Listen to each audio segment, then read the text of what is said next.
በስመ አብ ወወልድ ወመንፈስ ቅዱስ አሐዱ አምላክ አሜን። የተወደዳችሁ እግዚአብሔር ቤተሰቦች የእናታችን የእመቤታችን የቅድስት ድንግል ማርያም የአስራት የቃል ኪዳን ልጆች በወደደን በፈቀረን በአንድያ ልጁ በኢየሱስ ክርስቶስ ፍጹም ሰላም እንደምንቆያችሁ አሜን። የአምላካችን ስም ዘወትር የተመሰገነ የተወደሰ ይሁን። እንደ እግዚአብሔር ቅዱስ ፈቃድ የቅዱስ ዮሐንስ ወንጌል ጥናታችንን እንቀጥላለን። እግዚአብሔር አምላካችን በመካከላችን ተገኝቶ እንዲያስተምረን የእርሱ ቅዱስ ፈቃድ ይሆንልን። እንግዲህ ቅዱስ ዮሐንስ አፈወርቅ የተባለ የቤተክርስቲያን አባት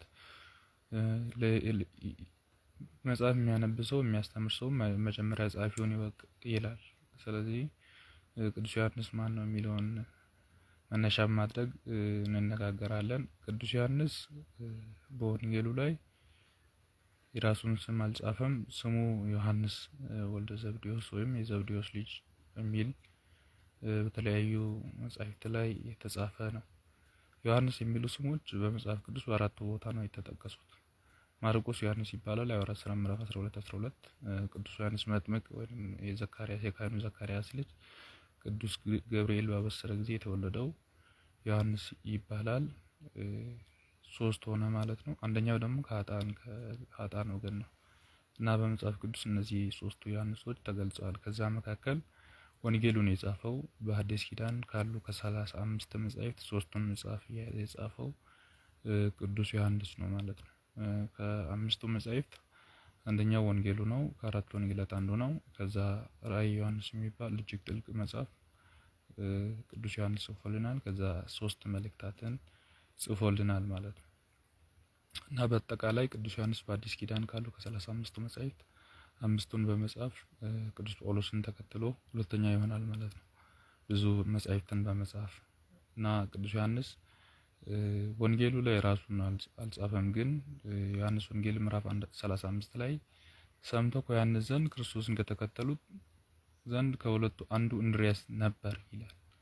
እንግዲህ ሁለተኛው ዮሐንስ እንደሆነ ራሱን ስም ማስገባት ስላልፈለገ እንድርያስ ነው ይላል ማለት ነው። ከማን ዘንድ ተምረው ቢባል ከዮሐንስ መጥምቅ ዘንድ ተምረው። የዮሐንስ መጥምቅ ደቀ መዝሙር ነበሩ። የዮሐንስ መጥምቅ ተማሪ ነበሩና ዮሐንስ ስለርሱ ሲናገሩለት ሰምተው ተከተሉት። ማንና ማን? እንድርያስና ዮሐንስ። ስለዚህ ራሱን ለትህትና ቅዱስ ዮሐንስ በዚህ ውስጥ ስሙን ማስገባት አልፈለገም ማለት ነው። ሌላው ዮሐንስ ወንጌል ምዕራፍ 13 ከቁጥር 22 ላይ ኢየሱስም ይወደው የነበረው ደቀ መዝሙር ብሎ የገለጸው ራሱን ነው። እግር አጠባ ጊዜ ቀድሞ ጴጥሮስን አምላካችን ሊያጥብ ሲል ይወደው የነበረ ደቀ መዝሙር ብሎ ካጠገቡ ከጌታችን ደረት አጠገብ እንደሚቀመጥ ሐዋርያትም እንኳን ቅዱስ ዮሐንስን ለምን ሲጠይቅ ማን ነው አሳልፎ የሚሰጠው እያሉ ወደ ዮሐንስ ያመለክቱ እንደነበረ ራሱን ግን ስም ሳይጠቅስ ይወደው የነበረ ብሎ ቅዱስ ዮሐንስ ስሙን የራሱን ሳይናገር ይጽፍልናል። ይወደው የነበረ ደቀ መዝሙር ከሐዋርያት መካከል እጅግ ይወደው የነበረው ጌታችን ዮሐንስን ነው። ራሱን ግን ላለመጥቀስ ይወደው የነበረ በሚል ገልጿል ማለት ነው። ሌላው ዮሐንስ ወንጌል ምዕራፍ 18 ከቁጥር 15 ላይ ስምዖን ጴጥሮስም ሌላውም ደቀ መዝሙር ኢየሱስን ተከተሉት ይላል ማለት። ስምዖን ጴጥሮስ ሌላውም ደቀ መዝሙር ብሎ ራሱን ሌላ ብሎ ይጠቅስልናል ማለት ነው። ኋላ ሊቃውንት ነው እንግዲህ ቅዱስ ዮሐንስ ወንጌል ቅዱስ ዮሐንስ ነው የጻፈው የሚለውን አባቶቻችን የዚህ መነሻ ታሪካቸውን የሚያውቁ ስለሆኑ የጻፈውን ማንነቱን አውቆ ገልጸው ቅዱስ ዮሐንስ እንደሆነ አረጋግጠው አስቀምጠዋል። ለምን ሲባል በጣም ሌሎች ብዙ ወንጌሎች ውሸት ወንጌሎች ነበሩ። የይሁዳ ሁላ ተብሎ ወንጌል ነበርና ለመለየት ሲባል አባቶቻችን ቅዱስ ዮሐንስ ወንጌል ብለው ዮሐንስን ወንጌል ለይተው ቁጥር ሰጥተውለት፣ ምክንያቱም ቁጥር ካልተሰጠ በጣም መዓት ነገር ሊገባ ስለሚችል 21 ምዕራፍ እንዳለው ቁጥር ሰጥተውለት አስቀምጠዋል ማለት ነው። ሌላው ቅዱስ ዮሐንስ እንደጻፈ ምን ማረጋገጫ አለ ቢባል ዮሐንስ ወንጌል ምዕራፍ 21 ከቁጥር 4 ላይ ስለዚህም የመሰከረ ይህንንም ጽፎ ያለ ይህ ደቀ መዝሙር ነው ብሎ ምስክርነቱም እውነት ነው ብሎ ራሱን እንደጻፈ ይናገርልናል ማለት ነው። የወደው የነበረ ደቀ መዝሙር ሲል ሲዋሽ ራሱን ሳያስገባ ስሙን ሳይጠቅስ የነበረው ይህ ደቀ መዝሙር ነው ይህን የጻፈው ብሎ ዮሐንስ ወንጌልን ራሱ እንደጻፈ ይመሰክርልናል ማለት ነው። ይህ በማለቱ ራሱን ባለማስገባቱ አሁንም የአጻጻፍ ስልቱን በትክክል እናውቃለን ማለት ነው። ራሳቸውን ላለመግለጥ የሚያደርጉትን ጥረት ነው የምንረዳው።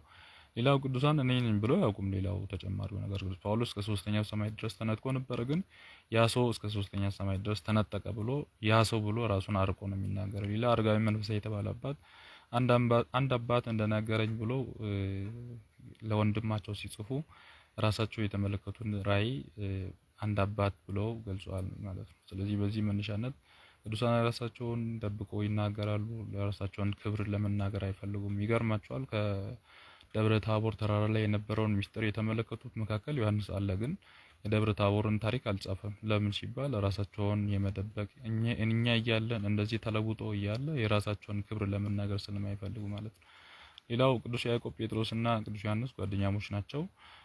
ሉቃስ ወንጌል ምዕራፍ 5:9 ላይ እንዲህ ተቀምጧል። ስምዖን ባልንጀሮቹ የነበሩ ዘብዴዎስ ልጆች ያዕቆብና ዮሐንስ ብሎ ቅዱስ ጴጥሮስ ዮሐንስና ያዕቆብ ጓደኛሞች እንደሆኑ ይናገርና ሌላው ቅዱስ ዮሐንስ ያዕቆብና ጴጥሮስ ሶስቱ የምስጢር ሐዋርያት ናቸው ይባላል። ደብረ ታቦር ላይ ምስጢረ መለኮትን ተመልክተዋል። ደብረ ዘይት ላይ በጌተሰማኒ ላይ ምስጢረ ጸሎትን፣ የያይሮስ ቤት ልጅቱ ሞታ እነሱ ብቻ ነበር ያስገባው። ታምራትን ሲያደርጉ ሶስቱ ውስጥ አስገብቷቸዋል። ስለዚህ ሶስቱ ሐዋርያት የጓደኛሞች ናቸው በማለት አባቶቻችን ይነግሩልናል። ሌላው ቁጦች ስለሆኑ ቦዔርኔጌስ ይባላሉ ወይንም ወልደ ነጎድጓድ ማለት ነው። ቅዱስ ሉቃስ ወንጌል ምዕራፍ 9:54 ላይ አንተ ጌታ በኢየሱስ የሚያስተምር የነበረውን ገስጸ ነው የመጣ ነው እንደው ከሰማይ እሳት ይምጣና ያጥፋቸው ብሎ ሲሉ ነበርና በቁጣ ልክ እንደ ኤልያስ የቁጦች ልጆች ወይንም ቦዔርኔጌስ ወይም ወልደ ነጎድጓድ በመባል ይታወቃሉ። ሌላው ቅዱስ ጳውሎስ አምድ ብሏቸዋል እነዚህን ሶስቱን ሐዋርያት ቅዱስ ያዕቆብ ጴጥሮስና ዮሐንስን ማለት ነው። ዮሐንስ ለሐዋርያት ሲጠራ 25 ዓመቱ ነበር። የዮሐንስ ደቀ መዝሙር ከጥሩ ምንጭ የተቀዳ ነው። ያው ቅዱስ ዮሐንስ ምን አይነት መምህር እንደሆነ ጌታችን ሲያጠምቅ ተመልክተናል። እንዲህ የማይገባኝ ብሎ ሲል እንደነበረ። ሌላው ቅዱስ ዮሐንስ ብዙ ስሞች አሉ። አንደኛ ፍቁረ እግዚእ፣ ሁለተኛ ነባቢ መለኮት ነገር የተናገረ ማለት ነው። ሶስተኛ አቡቆለምሲስ ወይንም ባለ ራእይ ማለት ነው። ራእዩን ስለጻፈ ማለት ነው። በዚህምና በጣም ብዙ ስሞች ያሉት ሐዋርያ ነው ቅዱስ ዮሐንስ። ቅዱስ ዮሐንስ የሚኖረው ራሱ ጌታችን ነው። በቅዱስ ዮሐንስ እነሆ ልጅሽ ብሎ እንደ ልጅሽ ሳይሆን ልጅሽ ብሎ ሲናገር እናያለን ማለት ነው። ቅዱሳን ሲበቁ ራሳቸው መኖር ያቆማሉ፣ የክርስቶስን ሐሳብ ስለሚሸከሙ ማለት ነው። እኔ ክርስቶስ እንደመሰልኩ ያለው ቅዱስ ጳውሎስ በእውነትም ክርስቶስ ላይ ኖረውና ቅዱስ ዮሐንስም እንደዛ በህላዌ ሙሉ ሰውነቱን ክርስቶስ ተዋርሶት የነበረ ድንቅ ደቀ መዝሙር መሆኑ አባቶቻችን ይናገራሉ። ሌላው ቅዱስ ወንጌል የቅዱስ ዮሐንስ ወንጌል ምን ይመስላል ይባል ቤተ መቅደስ አሰራር የወንጌላት ወንጌል ይባላል። ቤተ መቅደስ አሰራር ቅድስተ ቅዱሳን ካህናት ብቻ ሊገቡት የሚችሉት ጋር በሱ ይመስላሉ። ሌላው በነፍስ ባህሪ ሰውን የስጋን ባህሪ ሌሎች ሶስት ሐዋርያትን መስለው ሶስት ወንጌላውያን መስለው የቅዱስ ዮሐንስን ወንጌል በነፍስ ባህሪ ይመስላሉ። ሌላ አዲስ ኪዳን ዘፍጥረት ይባላል። ኦሪት ዘፍጥረት የፍጥረትን ነገር ይናገራል። ዮሐንስ ወንጌል በመጀመሪያ ብሎ ግን እግዚአብሔርን ቅድምና ይናገራል። ምዕራፍ 2 ላይ ኦሪት ዘፍጥረት ሰርግን ይናገራል። ቅዱስ ዮሐንስም በምዕራፍ 2 ላይ ሰርግን ይናገራል። ኦሪት ዘፍጥረት ምዕራፍ 3 ላይ አዳምና ሔዋን ከገነት እንደወጡና ልጅነታቸው እንደተቀሙ ይናገራል። ዮሐንስ ወንጌል ምዕራፍ 3 ላይ ዳግመኛ ገነት የምንገባበትን ዳግመኛ መጠመቅን የእግዚአብሔር ልጆች የምንሆንበትን እድል ክርስቶስ በጨለማ ይመጣ ለነበረው ይማር የነበረው ለኒቆዲሞስ እንዳስተማረ ይናገራል ማለት ነው። ስለዚህ በዚህ መነሻን የአዲስ ኪዳን ኦሪት ዘፍጥረት በማለት ይጠራሉ። ሌላው ዮሐንስ ወንጌል የዘውዳት ዘውድ ይባላል። ሌሎች ወንጌላት ዘውድ ቢሆኑ ዮሐንስ ወንጌል ግን የዘውዳት ዘውድ ብሎ አባቶቻችን ያስተምራሉ። ሌላው ቅዱስ አግናጢዮስ የሚባል አንድ መናፍቅ አለ። ሶስት ወንጌላት በምድር ከሰው ጋር የሚሄዱ ይመስላሉ። ዮሐንስ ወንጌል ግን ከሰማይ ከእግዚአብሔር ጋር የሚሄድ ይመስላል። ሌላው ፓትርያርክ ሲሾም ቅዱስ ዮሐንስ ወንጌል ይነበባል። ታቦት በሌለበት እንደ ታቦት ዮሐንስ ወንጌል ይቀመጣል። ሌላው ቅዱስ ዮሐንስ ሀገረ ስብከቱ ኤፌሶን ነው። ቅዱስ ዮሐንስ አልሞተም ይላል ዮሐንስ ወንጌል ምዕራፍ 21 ቁጥር 18 ላይ 15 ላይ እስከሚመጣ ድረስ ቢኖር ምን አገደው ብሎ ጌታችን የተናገረለት ሐዋርያ ቅዱስ ዮሐንስ ነው። ሌላው ቅዱስ ዮሐንስ ነገሮች ካለፉ በኋላ ከብዙ ጊዜ በኋላ መጻፋቸውን የሚያስረዱ አንዳንድ ነገሮች አሉ። ጌታችን ድንጋይ በድንጋይ ላይ ሳይፈርስ አይቀርም ትንቢት የተፈጸሙ በኋላ ስለጻፈ አላካተተም። ምክንያቱም ቤተ መቅደሱ ፈርሶ እንደነበረ አባቶቻችን ዘግይቶ እንደጻፈ የሚያመለክት ነው ብሎ በምሳሌ ያስቀምጣል። የተጻፈበት ቋንቋ የግሪክ ቋንቋ ነው። ቃላቱ ይተረጉማል። ዮሐንስ ወንጌል ምዕራፍ 1 ቁጥር 3 ላይ ረቢ በየት ትኖራለህ ማለት ትርጉሙ መምህር ማለት ነው ብሎ የዕብራይስጡን ቃል ለግሪካውያን ይተረጉምላቸዋል። ስለዚህ በዚህ መነሻነት የተጻፈበትን ቋንቋ ለማወቅ አልተቸገርንም ማለት ነው። ዮሐንስ 5 ላይም በዕብራይስጥ ቤተ ሳይዳ የበጎች በር ብሎ ሲተረጉም እናገኛለን። ለዕብራውያን ጽፎ ቢሆን ቤተ ሳይዳ ብሎ ያልፍ ነበር። ለግሪካውያን ስለሚጽፍ ቤተ ሳይዳ የሚለውን አልተጠቀመም ማለት ነው ቅዱስ ዮሐንስ። ቤተ ሳይዳ የሚለው ትርጓሜ የመጠመቂያ ቦታ ነው የሚል ትርጓሜ አይጽፍልንም ነበር ቅዱስ ዮሐንስ። ዮሐንስ ወንጌል ምዕራፍ 10 ከቁጥር 22 ላይ የመቅደስ መታደስ በክረምት ነበረ ብሎ ለግሪክ ሰዎች ስለጻፈ የመቅደሱ መታደስ በምን ወቅት እንደሚደረግ ይህንን ጽፎልናል ማለት ነው። ይህ ማለት ለግሪካውያን ስለሚጽፍ በዕብራይስጥ የሚደረገውን ባህል ግሪካውያን ስለማያውቁት በትክክል ለዛ ለነሱ ስለጻፈ በዚህ መልኩ እንደጻፈ ለግሪካውያን እንደጻፈ ለግሪክ ሰዎች እንደጻፈ የሚያሳዩ ቃላት አጠቃቀም ሎጎስ የሚለው የግሪኩን ቃል ተጠቅሟል ቅዱስ ዮሐንስ በወንጌሉ ላይ።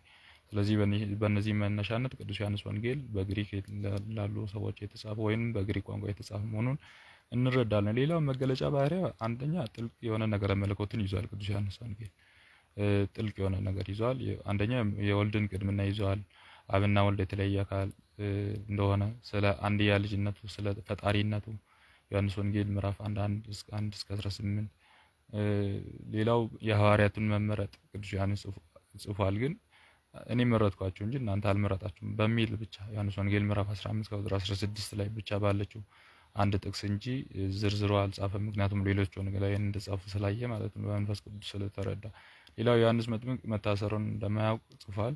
የጌታችን ልደቱን ጥምቀቱን ግልጽ አልጻፈም። የዮሐንስ ወንጌል ብቻ የምናገኛቸው ነገሮች አሉ። የዮሐንስ ወንጌል ምዕራፍ 6:15 ላይ ጌታችን እንጀራ አበርክቶ እንደመገባቸው ጽፏል። ንጉስ ሆኖ ይሾምልን የሚለውን ሌሎች ወንጌላውያን አልጻፉም። እሱ ግን ከበሉ በኋላ እነዚህ የወዳደሮች ይሾምልን የሚመግብ ከሆነ ብለው እንደተከተሉት ለምግብ ለሚጠፋ ምግብ አትስሩ ብሎ ጌታችን ማስተማሩን ይጽፍልናል። ሌላው ሽቶ የቀባችን ሴት ሌሎች ጽፏል። ነገር ግን ይሁዳ 30 ብር ለዶዎች 300 ብሩ ለዶዎች ቢሰጥ ያለውን ለዶዎች አዝኖ አይደለም ሌባ ስለሆነ ነው ብሎ ቅዱስ ዮሐንስ ብቻ ነው ተርጉሞ ይጻፈልን ማለት ነው። የይሁዳን ባህሪ ማለት ነው። ሌላው ሶስተኛ እውነት ነው የኃጥአንን ኃጢአት ያለመሸፈን ጸባይ ኖሮባቸው አይደለም ቅዱሳን። ስለ ይሁዳ ይጻፍ ቢባል ከመጽሐፍ ቅዱስ በላይ የሆነ ታሪክ መጻፍ ይቻላል። ግን አባቶቻችን ከባት ያበሳ ወይንም እንደ እግዚአብሔር በደልን የሚሸፍኑ በመሆናቸው ሸፍነው አልፈውታል እንጂ ይሁዳ ሰራቂ መሆኑን መናገር ቤተክርስቲያን በዚህ መልኩ በሚሰርቁ ሰዎች እንደምትፈተን የሚያሳይ መሆኑን ለመግለጽ እንጂ ቅዱስ ዮሐንስ የሰውን ድካም ለመግለጥ አስቦ አይደለም። ይጻፍ ቢባል ለይሁዳ ብዙ መድብል ያለው መጻፍ ይችሉ ነበር፣ ግን አልጻፉም። ብዙ በዚህ አይደሰቱምና ያከበራቸውን አምላክ ስለሸጠ ደስተኛ ስላይደሉ በወንድማቸው ድካም ስለማይደሰቱ አባቶቻችን እንደኛ የሰውን ድካም ለመጻፍ አይፋጠኑም ማለት ነው። እና ሌላው ሩቅ ቢሲ ስለመሆኑ ከሰማይ ሩቅ ቢሲ ለሰላለመሆኑ ከሰማይ የወረድኩ ሕይወት እንጀራ ነኝ ብሎ ያስተማረውን ጽፏል። ሌሎች ወንጌላውያን ይሄን አልጻፉልንም። ሌላው የትርጉምና ማብራሪያ ባህሪ አለው። አንድን ቃል ያነሳና ይተረጉምልናል ማለት ነው። ከምድር ከፍ ከፍ ያልኩ እንደሆነ ሁሉን ወደ እኔ ስባለሁ ብሎ ጌታችን ዮሐንስ ወንጌል ምዕራፍ 11:51 ላይ ያለውን ሐሳብ ቅዱስ ዮሐንስ በምን አይነት ሞት እንደሚሞት ሲነግርልን ነው ብሎ በመስቀል እንደሚሰቀል ሲያሳየን ነው ብሎ ቅዱስ ዮሐንስ ይተረጉምልናል ማለት ነው። ሌላው ዮሐንስ ወንጌል ምዕራፍ 11 ከቁጥር 49 ላይ ቀያፋ የሚባል አንድ አለ፣ ሕዝቡም ሁሉ ከሚጠፋ አንድ ሰው ቢሞት ይሻላል ብሎ የተናገረውን ራሱ አይደለም መንፈስ ነው ያናገረው ብሎ ቅዱስ ዮሐንስ ወንጌላዊ ይተረጉምልናል ማለት ነው። መንፈስ ቅዱስ አፉን ከፍቶ አጻፈው እንጂ ብሎ ቅዱስ ዮሐንስ ወንጌላዊ ይተረጉምልናል ማለት ነው። ምክንያቱም አንዱ ስለ ሁሉ ሊሞት ነው የመጣው፣ ዓለሙ በሙሉ ከሚረበሽ አንዱ ቢሞት ይሻላል ብሎ መንፈስ ቅዱስ ነው ያናገረው ብሎ ቅዱስ ዮሐንስ ወንጌላዊ ይተረጉምልናል ማለት ነው። ሌላው ከቁጥር አንፃር ሲታይ 3 ቁጥሮችን ደጋግሞ ተጠቅሟል። 3ቱን ተአምራት በቃና 2 ድውያን መፈወሱን፣ አሳና እንጀራ እንዳበረከተ እንደመገባቸው፣ 7 ምስክርነትን ጽፏል። የአብን፣ የመንፈስ ቅዱስን፣ የሐዋርያትን፣ የመጥምቁ ዮሐንስን፣ የሰማርያ ሴት የሕፃናትን 7 ተአምራትን ጽፏል። በመጨረሻም የሚለውን 7 ጊዜ ጽፏል። በመጨረሻም የሚለውን ማለት ነው 7 ጊዜ ጽፏል። ሌላው ሰዎችን በሁለት ይከፍላል፣ የሚያምንና የማያምኑ በሚል ነው። ሐዋርያቱ ሌሎቹ በምግባር ነው የከፈሉት። ቅዱስ ዮሐንስ ግን ወንጌላዊ መናፍቅና አማኝ ወይም የማያምኑና የሚያምኑ በሚል ከፍሏቸዋል ማለት ነው። ሌሎች ወንጌላውያን በምግባር ማለት መልካም የሚያደርጉና ክፉ በሚያደርጉ ብሎ አባቶቻችን ተርጓል። እሱ ግን ከሃይማኖት አንጻር ነው ያየው ማለት ነው። ቅዱስ ዮሐንስ መልስ የሰጣቸው መናፍቃን አይሁድ በሰባ ጊዜ በላይ አይሁድ የሚለውን የተጠቀመ በዘር ምክንያት አይደለም። ሃይማኖታቸውን አይሁድ በቃ ንክች አንልም ብሎ የጥንቱን የብሉይ ኪዳኑን ይዘው የቀሩ በመሆናቸው ስለ አይሁድ 70 ጊዜ በላይ ቃላቱን ተጠቅሞ አስተምሯቸዋል። ማለት መናፍቃን ሆነው እንደቀሩ ብሉይን አምነው ብቻ እንደቀሩ ስለማያዝንላቸው ይህን ጽፏል። ሌላው ስለ መቅደስ መታደስ ስለቀደመችው መቅደስ ማለፍ ጽፏል። የአብርሃም ልጅ መሆኑን እና መጠራቱን ብቻ እንደሚያድን ቅዱስ ዮሐንስ ወንጌላዊ ጽፏል ማለት ነው። ዮሐንስ ወንጌል ምዕራፍ 7 ላይ 8 ላይ በዚህ መልኩ ይህንን ጽፎልናል። ምዕራፍ 8 ላይ ማለት ነው። ከሴቲቱ ታሪክ ቀጥሎ ይህንን ነው ጌታችን ያስተማረ፣ ያንን ጽፎልናል ቅዱስ ዮሐንስ። ሌላው አራቱ ወንጌላውያንና ምሳሌዎች አራቱ የያዕቆብ ሚስቶች እንደሚመሰሉ በንስራች በስላሴን ዙፋን በሚሸከሙ እንደሚመሰል፣ ከዛ ዮሐንስ ደግሞ በንስር እንደሚመሰል ባለፈው ተነጋግረናል። በአራቱ አፍላጋት እንደሚመሰሉ ተነጋግረናል። ሌላው ብዙ ነገሮችን ይዟል ዮሐንስ ወንጌል ምዕራፍ 1 ከቁጥር 1 እስከ 18 ያለችውን ብቻ ጽፎ ሌላውን መተርጎም ነው የተረጎሙ ብሎ አባቶቻችን ይናገሩልናል ማለት ነው። ሌላው ይሄ በጣም ጥልቅ የሆነ ነገረ መለኮትን የያዘ ስለሆነ ምዕራፍ 1 ከቁጥር 1 እስከ 18 ያለው ማለት ነው። ሌላው ምዕራፍ 1 ላይ ዮሐንስ ወንጌል በመጀመሪያ ቃል ነበረ ብሎ ይናገራል። በመጀመሪያ የሚለው ቃል ጊዜን የሚያመለክት ማለት ደቂቃን ሰዓትን ሳይሆን ክርስቶስን ራሱን የሚወክል ቃል ነው። እኔ መጀመሪያም መጨረሻም ነኝ ብሎ ጌታችን ተናግሯል ማለት ነው። መጀመሪያም መጨረሻም ነኝ ማለት ዓለም ከመፈጠሩ በፊት አለውኝ፣ ዓለም ሲያልፍም አለውኝ፣ ዘላለማዊ ነኝ ነው። ኢተርናል ነው እግዚአብሔር። ይሄ ኢተርናሊቲን የሚገልጽ ቃል ነው። ጊዜን አሁን በመጀመሪያ ሰማይና ምድርን ፈጠረ የሚለው ቃል መነሻ ያለው መጀመሪያ ነው። ይሄኛው ግን መነሻ የሌለው መጀመሪያ ነው። ምክንያቱም ወልዴ ከአባቱ ከመንፈስ ቅዱስ ጋር የኖረበት ዘመን ስለማይታወቅ ማለት ነው። መነሻ የሌለው መጀመሪያ በማለት የክርስቶስን መጀመሪያ በሚል ቃል የተጠቀመውን እንናገራለን ማለት ነው። ሌላው ዮሐንስ 1 ከቁጥር 1 ላይ ስለ ሕይወት ቃል መጀመሪያ ያየነውን የሰማነውን የተመለከትነውን እንጽፋለን ብሎም በመልእክቱም ላይ ራሱ በመጀመሪያ ያየነውን የሰማነውን የተመለከትነው ስለ ሕይወት ቃል ብሎ ይናገርልናል ማለት ነው ቅዱስ ዮሐንስ። ቃል የሚለውን ለምን ተጠቀም ሲባል ቃል ለብዙ ነገር ይተረጎማል። የጌታችን ትምህርት ቃል ይባላል። ማርቆስ 2 ከቁጥር 2 ላይ በደጅ ያለው ስፍራ እስኪያጣቸው ድረስ ብዙ ሰዎች ተሰብስበው ቃሉን ይነግራቸው ነበር ይላል። ስለዚህ ወንጌሉ ቃል ተብሏል። ሌላው 3 አይነት ቃል አለ አባቶች ይላሉ። አተርጋውን፣ ቦርኮሪጎን፣ አትሪኮን በሚል ይተረጉማሉ። ይህም አይነት ቃላት ቃለ ሰብ የሰው ቃል፣ ቃለ እንስሳ የእንስሳት ቃል፣ ቃለ መላእክት ወይንም የመላእክት ቃል በሚል ይተረጎማል ማለት ነው። አንደኛ ቆሮንቶስ ምዕራፍ 13 ላይ በመላእክት ልሳን ቢናገር እንኳን ፍቅር ከሌለኝ ከንቱ ነኝ። ስለዚህ መላእክት ቃል አላቸው ማለት ነው። የሰው ቃል ደግሞ እኛ የምንነጋገረው ወይንም ብትን የሆነው ማለት ነው። የእንስሳት ደግሞ እንባ ማለት ነው ማለት ነው። ሌላው ቃል በሁለት ይከፈላል። ያም አፋዊ ቃል ወይንም ውጫዊ ቃል የሚበተን ቃል፣ ሁለተኛው ግን ውስጣዊ ቃል ውሳጣዊ ቃል ዝሩይ አይደለ አካል ያለው ቃል ማለት ነው። ያም ማን ነው? ክርስቶስ ነው። እኛ አካል ያለ ቃል ስለማናቅ የለም እንላለን። ግን ክርስቶስ አካል ያለው ቃል ማለት ነው። ከሶስቱ አካላት አንዱ አካል የሆነ ወልድ እግዚአብሔር ቃል በእግዚአብሔር ዘንድ ቃል የሚለውን ለምን ፈለገ ሲባል ውሳጣዊ አንድነታቸውን ለማመላከት። ውሳጣዊ አንድነት ማለት ልብ፣ ቃል፣ እስትንፋስ አንድ ላይ ነው የሚኖሩት። ልብ አለ ከተባለ ቃልና እስትንፋስ አለ። ከነሱ ከልብ ላይ ስለሚወጡ ማለት ነው። ዘመን ወደ ኋላ ወደፊት አይቀዳደሙም። ስለዚህ አብን ወልድ መንፈስ ቅዱስ እንደማይቀዳደሙ ሲያመለክተን፣ ሌላ ውሳጣዊ አንድነታቸውን ለማመልከት ቅድምናቸውን ለመግለጽ፣ ውሳጣዊ አንድነታቸውን ለመግለጽ፣ ህልውናቸውን ለመግለጽ ፈጠረበት ለማለት ዕብራውያን 11:3 ላይ ዓለሞች በእግዚአብሔር ቃል እንደተዘጋጁ ይላል። ስለዚህ ፈጠረበት ለማለት ቃል የሚል ማለት። ሌላው ቃል በእግዚአብሔር ዘንድ ነበር የሚለውን ስንመለከት እግዚአብሔር አብን ይላል። ለአነባቡ እንዲመች እንጂ እግዚአብሔር አብ እንደነበረ እግዚአብሔር በቃል ዘንድ ነበረ ለማለት ይቻላል። የተለየ አካል እንዳለ አስረድቶልናል ማለት ነው። ቃልም በእግዚአብሔር ዘንድ ነበረ ሲባል እግዚአብሔር አብም የራሱ አካል፣ እግዚአብሔር ወልድም የራሱ አካል፣ የአብ ቃሉ ነው፣ የመንፈስ ቅዱስ ቃሉ ነው ወልድ ስንል የራሱ አካል እንዳለ በእግዚአብሔር ቃል ዘንድ ነበረ ብሎ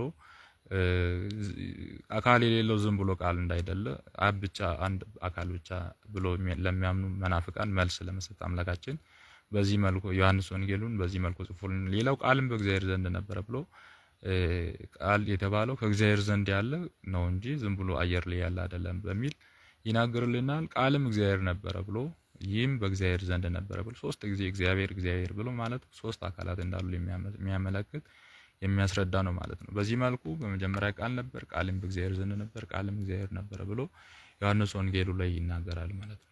ያስተማረን የመከረን የገሰጸን የቅዱሳን አምላክ ስሙ ዘወትር የተመሰገነ የተወደደ ሲሆን ቀጣዩን ክፍል እግዚአብሔር ቢፈቅድ ሌላ ጊዜ እንነጋገራለን። ያስተማረን በድጋሚ ስሙ የተመሰገነ ይሁን። ስብሐት ለእግዚአብሔር።